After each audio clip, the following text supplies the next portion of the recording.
Giro kamana inya kumkete Ramogi Tv ka endi une wang sae chenro maro marang'ich welo mae kama kelo ne weche manyien jaloko maro en Wilson Ochuka jakabuoch Kobita Antonyinga Trevor Ombija Jandingo Panga Jonyakach Dendo Nombija Taya Nyakwar Guok Kocha Pesa magi weche manyien mawango konyono ndalari elimbe mare mapacho kaka oketo maino jiwo rita luora. Jonjore ochako monjo kendo mokwalo jamni e gwenge mang'ara tuko e kaunti ma Baringo kata odoko ni operation mar obila to dhi mbele. Ase puonjora nyaka ba orujre, an go rujre. Ikite ase tieko. Kite mako kwato mencho kel kanyo mabeti dita tieko te. Jopur ma gwenge mag Koru e kaunti ma Kisumo ywake wi monj ma ong'eche monjo go cham e puothegi.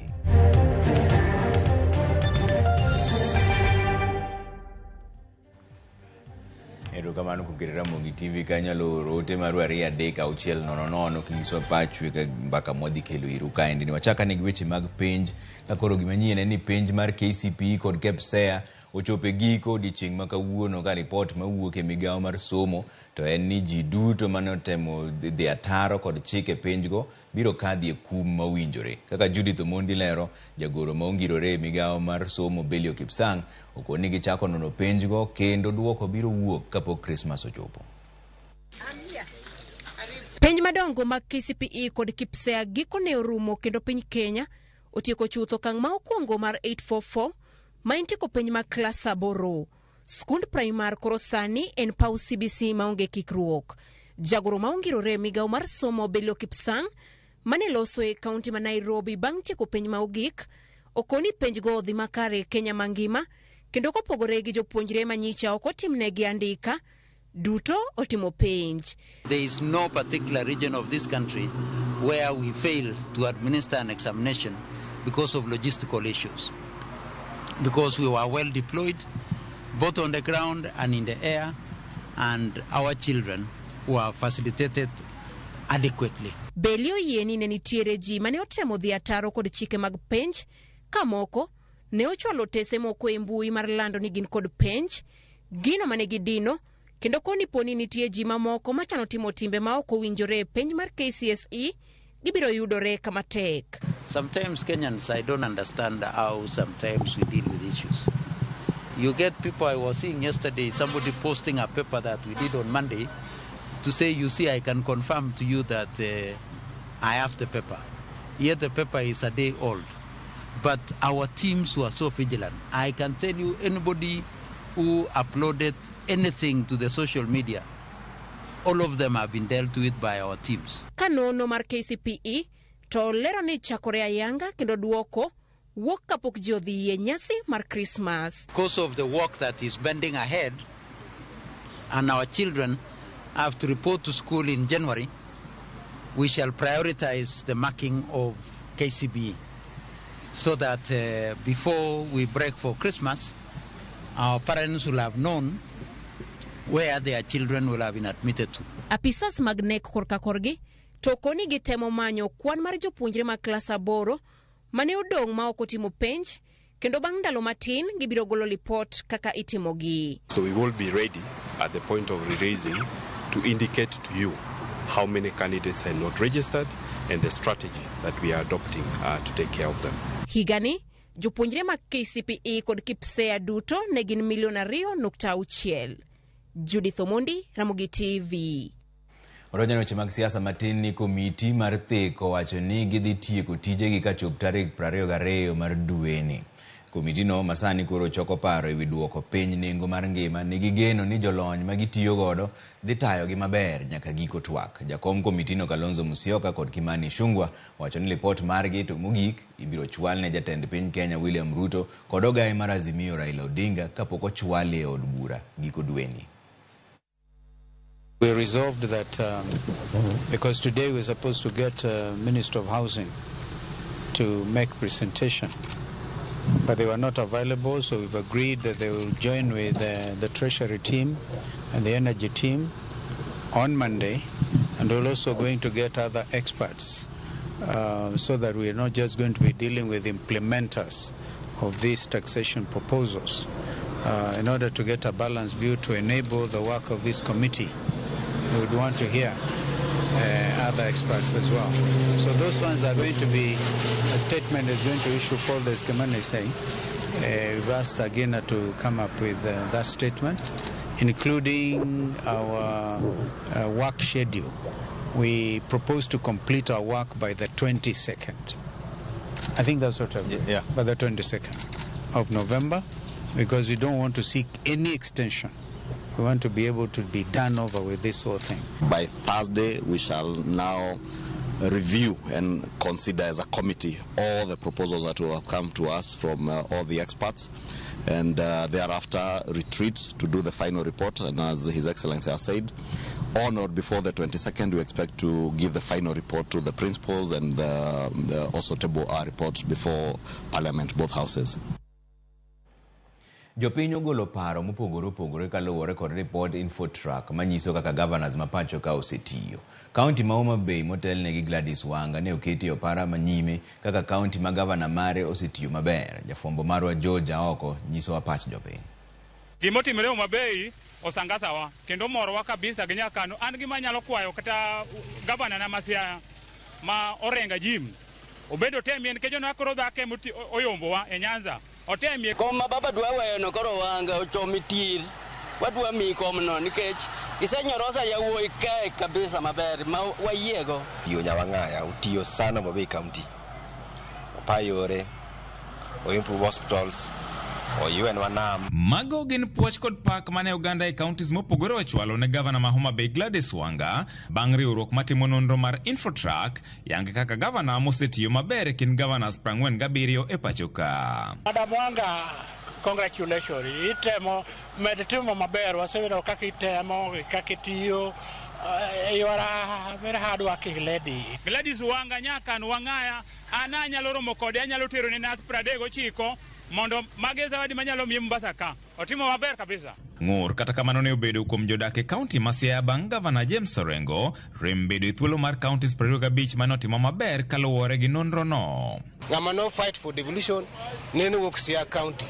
Emomiyo wan onego wabed ni wan ye namba mambele kendo namba mineno kichako miyo counties ranking. Koro penjo governor wa Siaya en wuon kaka county wuon ma baba wuokie ng'ama nokelo devolution ni. Opango kod wanadi wan kaka jo Siaya County. Kwanyali ye mar mondo kwano counties moko moseti maber to Siaya chika ma kar kae to onge tablem jo manogo kura nikech Orengo ne kuchwane mago ne kamano. Koro kata kodongre higni 10 kata en higni 5 to wane ne wakoso konchiel. E kaunti ma Kisumo, jodak ne paro ni ne ginyalo timo maber moloyo bedo e thuolo mar 13 mane oketgie. To ok en gima ber nikech nyong'o osetiyo e Kisumu County sani ber, waneno gimoro amora madhi mbele, emomiyo ok wanyal yie gi duoko manowuok. Sani nek ng'eny kuo ng'eny. Wanjo boda sani ihinyowa kabisa. Sasa na area ma Milimani, area ma Tomboya, wano ka insecurity rach kabisa emoduoko nying Kisumu chien omiyo namba nyoydo nambano. Jodak e kaunti ma Mombasa bende ne ogolo pachgi bang' bedo e thuolo mar 21. Mombasa waka Abdul Samad temo en mana ni koro gik mang'eny wanyalo wacho kaka kineno performance mar port ka ema go wapi. National government koka port okawo keto ni koro port konyo mana jo national government. Ting'eni mane natural resource maduong' ma wan go Mombasa ka. Kata youth ok nyalo yudo tije maber ma ginya konyorego. Sasa to nyaka nya jo wuog Tanda nyalo wacho no anto kane gimi nyalo wacho no keno timre maber kiano timre nade. Jo nyaka nya Mombasa chalo ka gima onge gavana gadier ma Nyasaye onge tofauti. Kinde mar jo kata jende ne yudo tich kaka sawa, jende ne yudo tich kaka sawa. Elipodno, kaunti ma Homa Bay kod Trans Nzoia ema ne okawo thuolo mokwongo kod kwan atamalo 70 kiluwe gi West Pokot gi kwan atamalo 67. Ka Migori County koro wadhi waywagoro. Iyo wang' makata sami nena ni, dena nyalo yudo gavana da nyise niya. Ward reps owek kao kadhi e pinje maoko katiyo kod pesa jo Migori County to jo Migori koro sani ikwane namba marach. Koro ng'ato kaka koro ana jadak ma Migori ka ato ne ok openja. Koro ok ang'eyo kata ne gipenjo jo Migori kata ne ok gipenji nikech pok aromo gi ng'ama ne gipenjo. Nyaka sani pok wang'e kama wantie. Manyiso ni wan chien mogik e kar 30 kucho kata kor 40. Kech kata sani kirangi chunga kama ing'isa ni to gavana ni otimo ang'o. Onge gimanya wacho notimo. Gimanya wacho notimo en mine moko ma konyo ji e miergi. Kaunti ma Uasin Gishu, Nairobi, Vihiga kod Kakamega ema ne oluro thuolo mar counties 25 mokwongo mane otimo maber kod kwan atamalo 56. George Aoko, Ramogi TV. Kingi Charles mar adek kod min ode Kamela e odiechieng' mar ariyo manotimo limbe kuonde mopogore opogore kaunti ma Nairobi kaendi. Limbe margi kawuono ne gilimo kariko oganda mathoth manoiki moko kuom jo Kenya manokedo gi jo Wagunda. Kopogore kod limbe mag jiwo pith mar yien, Kingi Charles bende nolimo apise mag riwruok mag piny mangima ma United Nations mantiere gi Giri, Nairobi, kama opuoyo tij riwruogno e kedo gi midhiero mahinyo ngima oganda. Simfros Okinda nigi ler mar wachno. E limbe margi mar odiechieng' mar ariyo, Kingi kod Malkia Kamila nodhi nyime kod limbe margi ei kaunti ma Nairobi. King Charles noromo kod moko kuom thuondi manotony e lweny mar piny mokwongo kod mar ariyo e kinde manolimo kar iko oganda mathoth ma Karioko. Oganda go ywak ni osejwang'gi kuom thuolo malach ka gidwaro chudo kowuok e piny Ingeresa kuom sandruok mane gikale. Charles nochiwo mich ne jodongo Michael Deya, Jonah Chada kod jowadgi mamoko kuom tich matek mar kedo ne piny e lwenje mag piny mokwongo kod mar ariyo. I was a PJI, parachute jumping instructor. Yeah. I dispatch the troops to go out, then I follow them, we go for a mission and do the things we want. We search for the enemy. When we get them, we clear them or we capture them. So that was our work, to defend the country. Jodongo koro dwaro mondo piny Ingeresa chulgi kuom pek mane gikalo e kinde lwenjego. Wanakaa katika hali ya umaskini, wawape fidia, watupatie fidia nasi pia. Hiyo ndio ombi letu. Na Waafrika ambao baada ya vita vikuu vya dunia vya kwanza hawakupewa ile heshima ya kumbukumbu. Sisi kama shirika tumetoa ile apology yetu kwa familia zao na pia kwa communities ambazo walitoka. Kingi kod Malkia nochoma maua e wilietego kaka ranyisi mar chiwo luor ne tich maratego ma oganda go notiyo.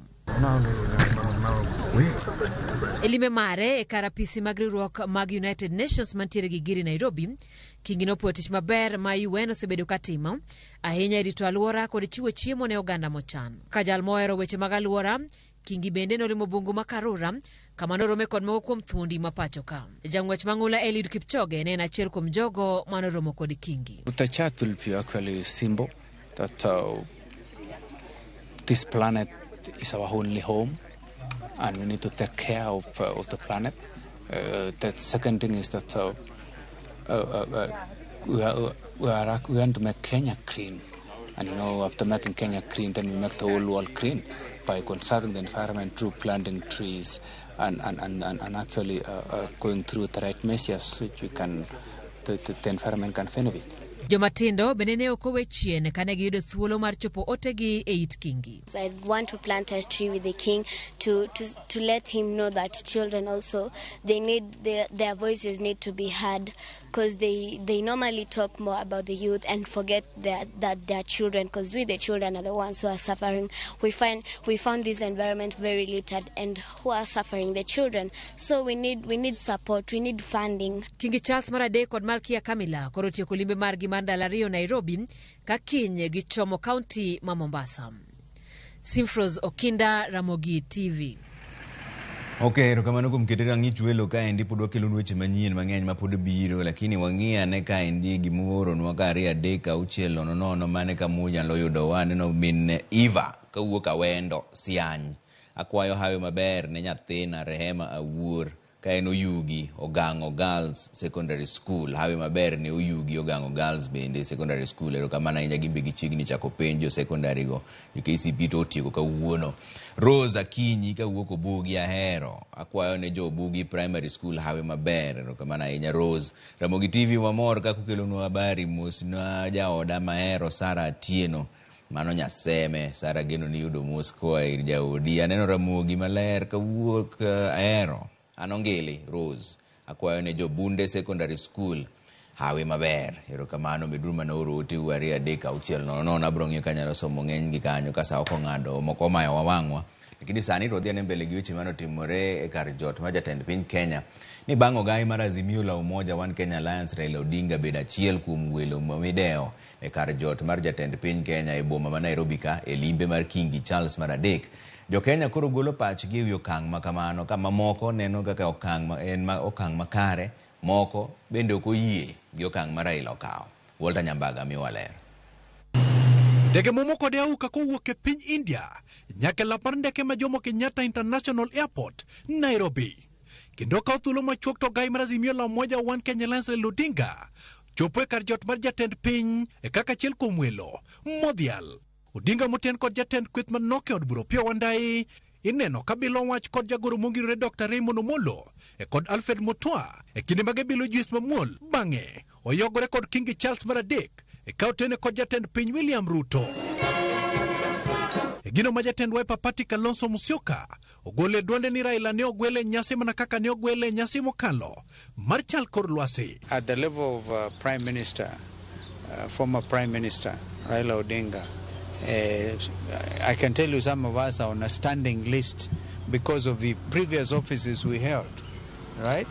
That we would be invited in the event of an important state guest like His Majesty King Charles III. So it should not be seen beyond that.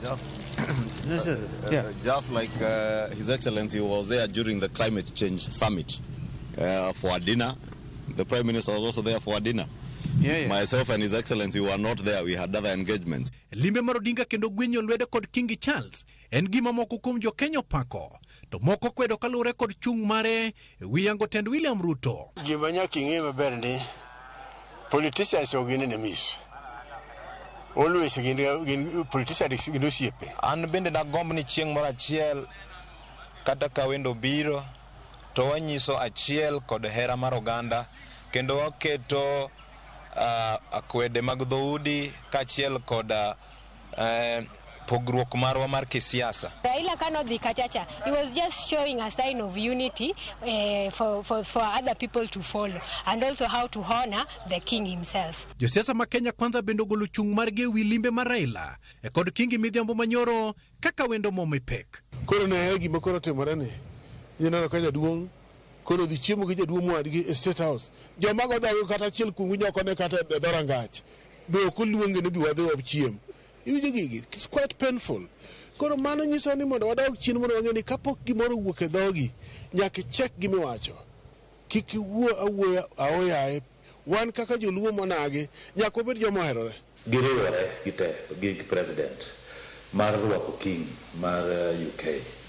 To king'iye kisiasa nyiso ni bedo ni kacha nyiso ni osetambua oseyie ni Ruto e president. Magi timore ka jalup jatend piny Rigathi Gachagua manyori kinie pinje ma oko to ne ok one twang' mar lawe machiegni e kata odoko ni ne opuso weche moko mar chiko tegu e rangach mar kar jot mar jatend piny. Lakini nimepanga hiyo ikulu, nimeweka mitego kila kona, kila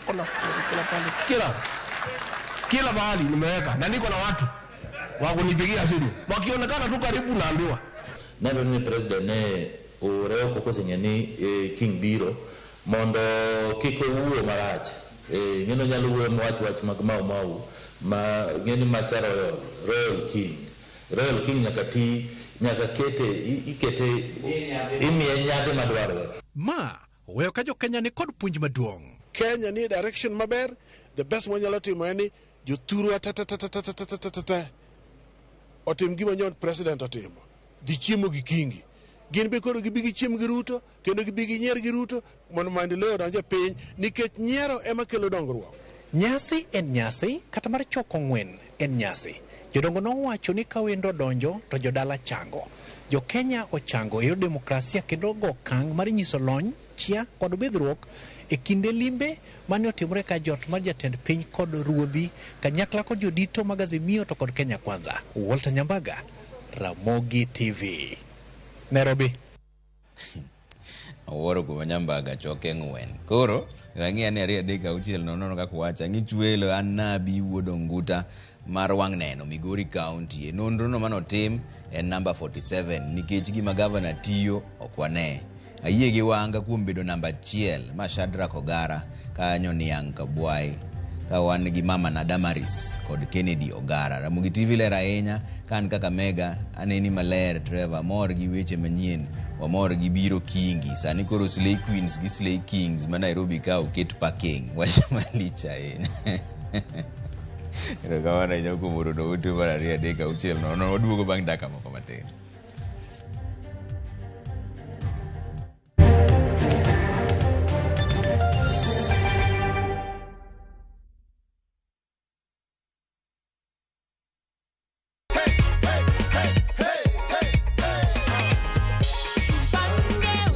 Habari Gladys.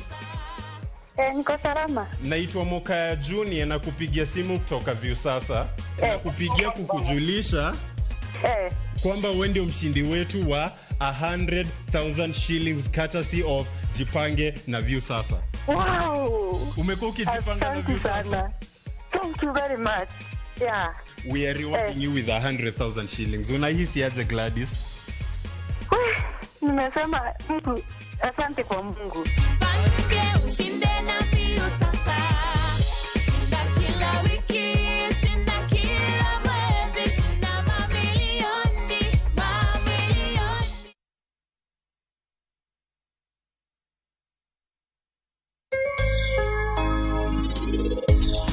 Mama.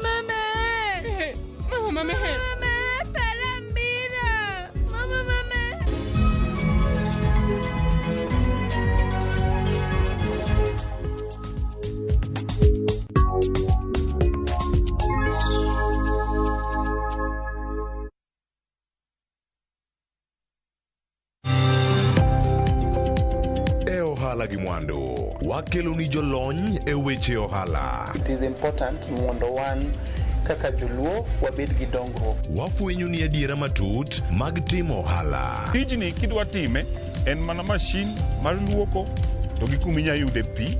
Wawuoyo e wi yore makare mag timo ohala. Kisechopo level mabedo brand ono beni gimoro amora mitimo en gima timo ang'o makelo pesa. Wakonyi dongo ohandi ka wamiyi yore mag kano mwandu.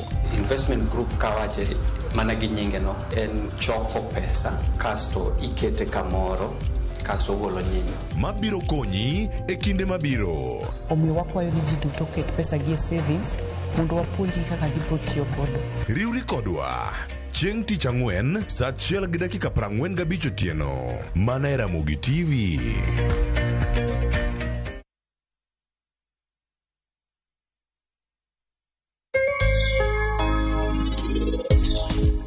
Nitie kidienje, nitie opilo makech matindo, nitie opilo makech ma medium, alafu nitie opilo makech madongo. To ka chieng' ng'eny tiketo ne this regions e kinde. Koro kiolo pi to moko e kinde ka. Budho aming'a to donjo e tiendgi. Mokwongo nyaka bed gi finance. Ng'e kaka ibiro yudo pesa mibiro chakogo to mibiro maintain go. Nikech odwa ji mabitiyo fertilizer, pure, doyo, ibiro engage. Sapono bende engage. Koro it needs money.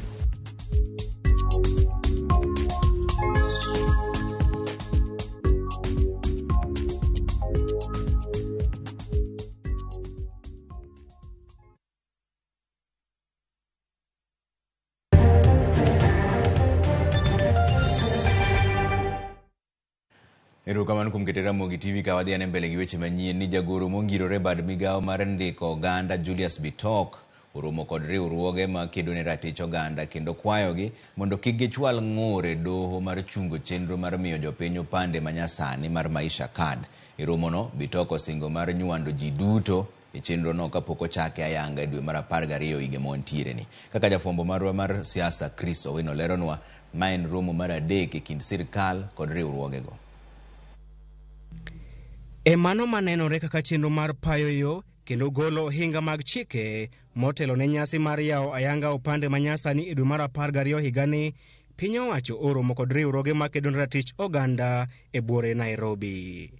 E romo mane ochwoye kom kod jagoro mongirore e bad migawo mar ndiko oganda jambetre Julius Bitok, piny owacho okwayo riwruogego mondo chwal ng'ur moro amora ma gin go ewi maisha namba kar dhi mako bura e doho. Na kwamba tumekuwa na mkutano mzuri sana ambapo tumepata memorandum kutoka watu wa civil society, tumeongea nao, tumesikizana kwamba tutafanya kazi pamoja ili tuhakikishe kwamba Wakenya wameweza kupokea, na kwamba pia watatusaidia kuhakikisha kwamba hakuna roadblocks kwa njia kama makesi ama nini ambayo itaweza tuzuia kupata, itaweza zuia Wakenya kupata hii namba.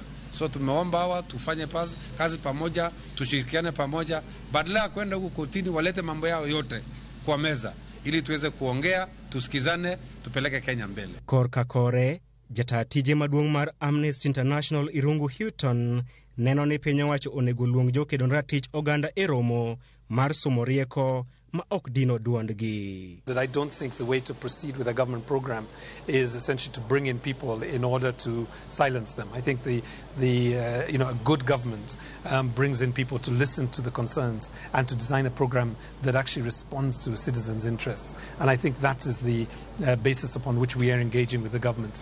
Irungu lero ni Jakenya moro amora nyalo dhi e doho mar chungo chenro makamano poni okotaye kalure kod chik. So the Constitution of Kenya and the laws of Kenya enable any citizen to go to court. So potentially there could be 56 million possible court suits against this. If you just think in terms of everybody who has the ability to transact. And of course they would have to be over the age of 18. Chenro mokalo mandiko oganda mar huduma namba ne ogore e Luanda bang' doho wite oko kaluwore gi fuok mane entiere e chik mag rito nonro mag jopiny kaachiel gi rem kawo pach jopiny.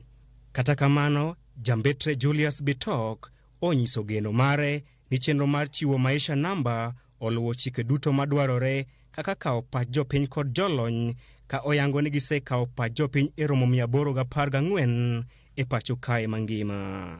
More public participation. And I'm happy to inform that we have been able to conduct 814 public participation forums on Maisha Number. So in terms of the coverage, we have been able to reach out to every sub-county through our national government administration officers.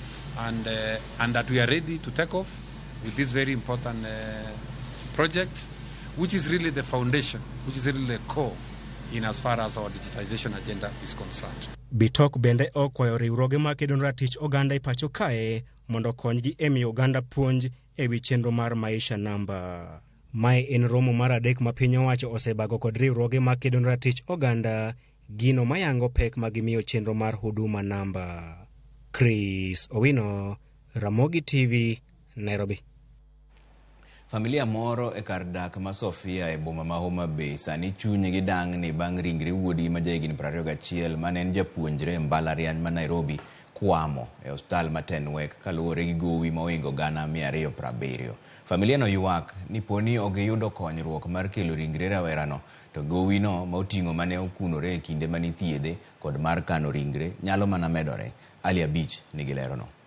Ma en dalagi Vincent Odhiambo, mane en japuonjre e hike mar adek e mbalariany ma Nairobi, kama ne otime tiegruok mar bedo japuonj. Ka endi liet kod kuyo koko familia kaachiel kod anyuolane kaluwore kod tho mare bang' yware kod tuo mar adundo kuom kinde malach. Familia ni modak e ngima matek sani koro chunygi dang'ni kaka ginyalo kelo ringre rawerano pacho ka owuok e osiptal ma Tenwek e kaunti ma Bomet mondo migiike bang' kane owito ngimane kaluwore gi tuo mar adundo ma osebedo ka chande. Nyathina ni nodhi ga somo Nairobi University. Koro sani en e hike mar adek.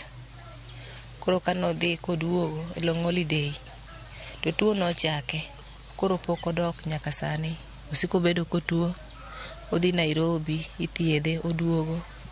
Otuo ithiedhe oduogo. Koro kane wadhi kuro daktari nonyisowa ni en gi tuo mar heart. To heart ne onego bed ni itimone surgery. Nitie gimoro dino remo ok nyalo miyo remo dhi e dende te. Koro ka remo gik, nitie kama ka remo gik to remo duogo. To ka remo duogo, kinde moko noduogo modwa dino ler mane tero remo obwongo. Nogore piny, nodhi othiedhe ma kendo noduogo. Koro kogik chieng' Tuesday to wawinjo ni no collapse. Kaka no collapse no e kaka notho. Notho Tenwek. Min mare Lilian Nyamita wacho ni ringre gude no sani koro geng'ne Tenwek nyaka ne owet ngimane juma achiel mokalo kaluwore kod gowi ma oingo 270 ma idwa ne gichul mondo eka migi ringre no. Koro bil ma Tenwek no ne tamowa nikech ne wan ga gi NIF to kwadwa penjogi to giwacho ni NIF kawo siling 58,000. Koro modong' 200,000 gi 50 ni onego bed ni wan mwabedogo mondo wachul. Wach ni omiyo bodi omoko Tenwek ku kendo koro nyaka ne timre kawuono koro en juma. Ka wadhi kuro kwa wuoyo kodgi to ginyisowa ni kwasechulo pesa no to wakaka bodi. Koro nyaka sani pesa ni pok wayude. Familia no wacho ni giseuso mwandu te matin mane gin go e kinde mane gimanyo thieth ne wuodgi no kendo sani gionge kod yo minyalo omgo ringre Tenwek mondo migi ike. Gin kod geno ne ywak margi biro chopo ne jotelo mopogore e kaunti ni kaachiel kod joma chunygi ni thuolo manyalo resogi e midhiere masani koro gore kuomgi no. Asechandra kode mapuonje manyo koro nyodhi e university. Kanyo tuo goe skul kuno duogo ka. Asetere hospital ma district ma Homa Bay, atere Russia, atere Kenyatta. Manyogi kama konya tere kama nyotho e twende ni. Taonge go eso mora nikech gik mane an godo auso matieko ka jawuotho kode hospital go kana paro ni Nyasaye nyalo konye to tamore. Nen 200 and something moko ne NHIF okawo to koro medre nikech mochari bill to nowach ni bodi ok nyal gol kapoko clear that bill. Gin jok mathagore e neighborhood ka wang'eyo gi. Alia Beach, Ramogi TV, Homa Bay. Jodak e gwenge ma Koru e sub county ma Muhoroni koro dak gi luoro bang' monj ma kinde ka kinde mag ong'eche ma kwan gi medo mana medore. Kaka James Okoth koro lero, ong'eche go osekelo rochruok ne jodak kochakore chenro magi mag pur nyaka yore gi mag dak. Piny koro oru kendo oru nyaka ne ong'eche matama makindegi. Bende esechegi mag dhi e dwar. En dwar maketho chenro jodak e alworani e yo machalo kama. Ong'echego wachore ni monjo puothe kendo godo cham e bwo lowo kendo weyo ka gichamo koda ka cham moseti. Magigolo nyaka ma piny mopidhi be gichamo. Gichamo gimoro amora kama oting'o koda ka olemo kaniang'. To en sosa magipore mana ka ok giyudo migago ma chunygi olendogo.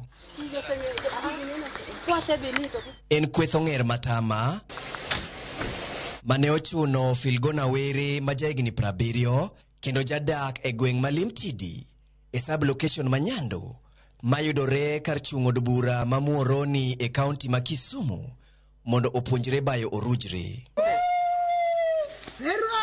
Orujre mobayo e yor lony machalo kamano mowacho ni ok buogo ng'echego e kinde ma jodak bende ywak ni monj ong'eche matamago. Rabolo giri ichamo kucho. Gimora mora kimo bando ibet piny irito kidonje yot giduogo gine rabuon. Koro kaka timra onge matunda girigi gipono gik mane dala ka gite. Koro asebet kod midhiero ka nyithindo matindo to giyie mayo kata gimoro kachamo. Nyathi matino dwa kata nochwadi. To ging'eny ok ni kata ni piero gika dhi kata mana gika chalo kata mana miche. Asepuonjora nyaka ba orujre. An go rujre. Ikite asetieko.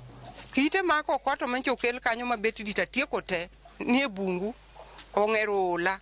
Kora kia kaka nyalo timo, kaka wanyalo timo, wan joma mama mawasegi, kaka nyalo ringo, nyithindo bedhi kamali, onge rieko. Ong'echego, jodak wacho ni timo nyaka apedha e udi, kendo weyo ka gichamo chiemo moro amora mak mana moketie kwiri. Joma mine morwako law mabor gi be ok gidew, mago gichayo. Koro sani to koro gidonyo nyaka e udi. Koro wabiro timo nang'o to gimedore bang' dweche adek ginyuol rude nyithindo gite makoro chayewa kibayo to otimo ni Ong'eche go iwacho ni ochayo joma mine kendo kata joma chuo bende ogiluoro bang' ka giseng'iyo ka gineno welo to giringo gilal meru e kinde ma mawengegi okolo kudho to neno gi chien bang'e ka giseng'iyo to mae picha en tama motamo koda kale mamoko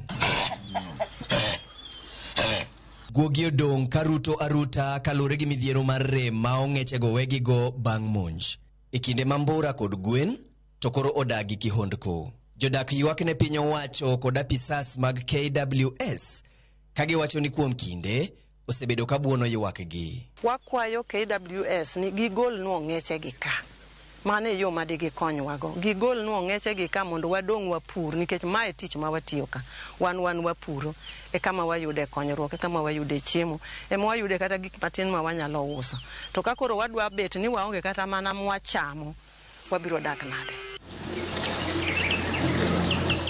Ong'er matama e alworani buogo jodak kathiro koda ka wechegi mag pur e kinde makoro luoro pod nitie kalure gi nong'no ma pod oritogi e kinde mabiro. Gikwayo apisas mag KWS mondo oru gi kony mapiyo. James Okoth, Ramogi TV.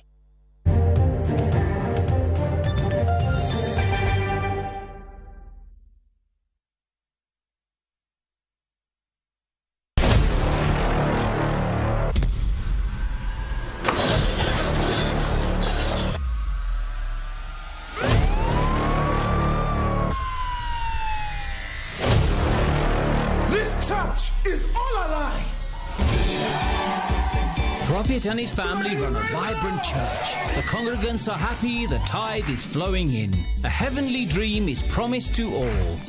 But Prophet has a secret, and his church is driven by greed.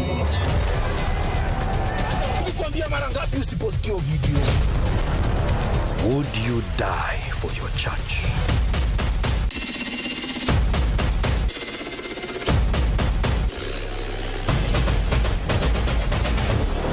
Get out of my church.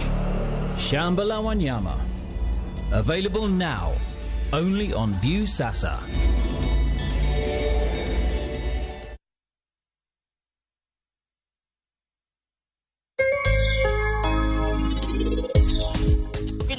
Randomly, Mano, you don't know whether you are getting lost or you are gaining.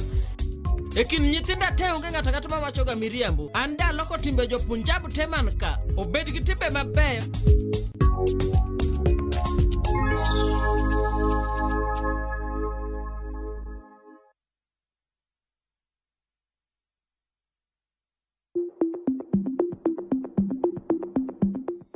Bedo ni ng'ato ni kod tuo mar kansa ok onyiso ni ong'adne buch tho. Lim od thieth mantie machiegni kodi mondo pimi kata timni screening. Oteni okelni kod Royal Media Services. We care.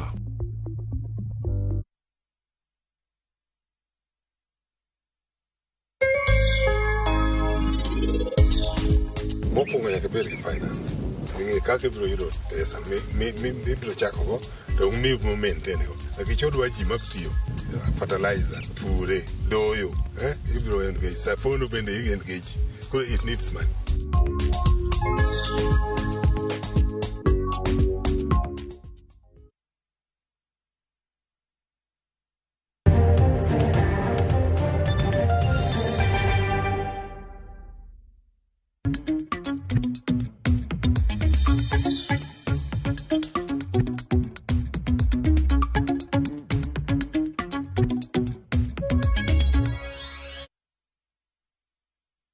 Odonjne weche mag ohala ni Stephen Aseka kod Madeline Ng'ang'a e joloch mag chenro mar Jipange na Viusasa juma ni. Nyaka sani piem mar Jipange na Viusasa ma juma ka juma oseyudo joloch 5 ka moro yudo omenda maromo siling 500,000. Piem mapile ka pile joloch yudie maromo siling 100,000. Nyaka sani joloch 39 oseyudo mich mapile ka pile.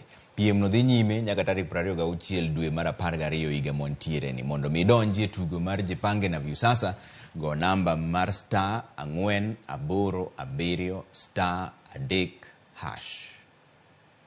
Ninaambia watu ya kwamba ukijipanga na Viusasa hata wewe utakuwa mshindi. Ili dial star 487 star 3 hash. Ulicheza na how much? Nilianza kucheza na 10 bob na nikacheza na 50 bob na nikawa mshindi. Kwa naona namba inanipigia na wakati niliongea nikashuku kidogo. Sasa ndio na nikawashukuru sana sababu mlikuwa persistent na hamkuchoka na mimi. Si mnaona? Sababu nilikuwa naona kama ni ulikuwa unashuku. Sisi hatuchokangi na washindi wetu, hatuchoki. Kama wewe ndio umeshinda, tutakubembeleza upokee pesa.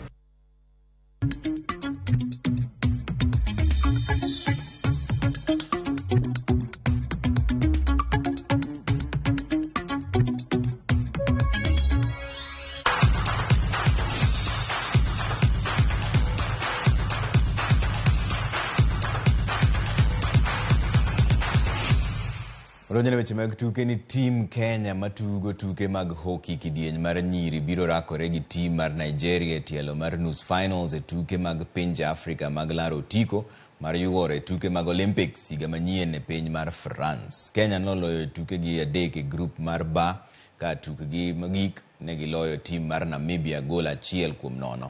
Gol no makende mane omiyo Blades otieko e thuolo mokwongo e grubno noloyo e quarter mar 4 gi jatugo miluongo ni Grace Bwire. E nus finals machielo team mar Afrika ma milambo biro rakore gi team mar Ghana ka jaloch e finals e mabiro kao tiko mar yuoro e Olympics. So it's a soft weighted pass, really good, and then just going wide, and the post player dives it in. The goal scorer there, Grace Bwire. Yeah, she was in the right place. Looking ahead to the semi, especially with the game we have played right now, I feel there are a lot of things we really need to work on as a team, especially PC offense. We really need to work on that. Okay. Yeah. Kambi mar goyo punda mar shabiki.com okelo chenro manyien mar Shabiki Multibet Boost mamiyo jago punda loch atam malo 1,000 ka jaloch adek oseyudo mich mar siling milion 3. Nelson Mukindia mawuok e gwenge mar Unyenjes e kaunti ma Embu en achiel kuom jaloch bang' yudo makare tuke 27. Mukindia notiyo gi siling 250 kende kendo yudo loch mar siling milion 2. Joseph Sitoko mawuok e kaunti ma Trans Nzoia kaachiel gi Gideon Koech mawuok e kaunti ma Nairobi bende noloyo omenda maromo siling 666,717 gi machielo noyudo 303,907 kaluwore. Shabiki.com ni kod mich mopogore opogore ka Multibet Boost en mana achiel kuomgi, keto timbe mathoth miyo thuolo mar loyo omenda bedo modhuro. Ndio niliambia mwenzangu wa colleague kwa kazi nikashare but pia yeye nikaona amefurahia. I did a bet for a multi-bet of 21 games with an odd of 1,503 odds, a stake of 150 shillings. I was given a boost bonus 2 million just like that. Alienda akafungua sportsbook ya Shabiki akachambua game 22 akawekelea na akatulia wiki 3. Ameweka mshipi yake safi akingojea, ndio imempatia mita 2. What about you?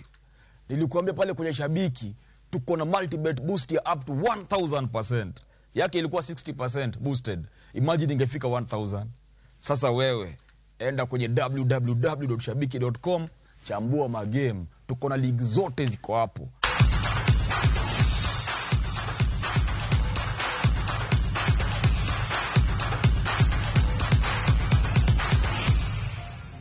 Bas mane kama we chenro maro marang'ich welo wang'iane nwacho nang'o 2-3-6-0-0 ka Ramogi TV puoch gi pak ne Governor Gladys kuom tiyo matek. Nairobi kato tich Sakaja poka neno. Joma ne ondiko timo ler chamo mana yamo. Ma Fred Osuru kandandore kama no Fred.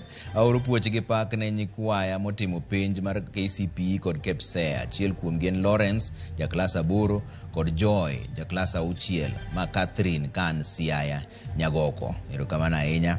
Andan Odiero kan Minyenya skulu Wanga Nyale kendo ko timo maber kendo duoko makare obiro nikech onge gi mibadhi. Erokamano ahinya. Ramogi ler kendo winjore makare moloyo amor gi Governor Gladys Wanga kuom tich maber ma wacho ni en Ambuoro Johannes mar Ponge Kanyadoto.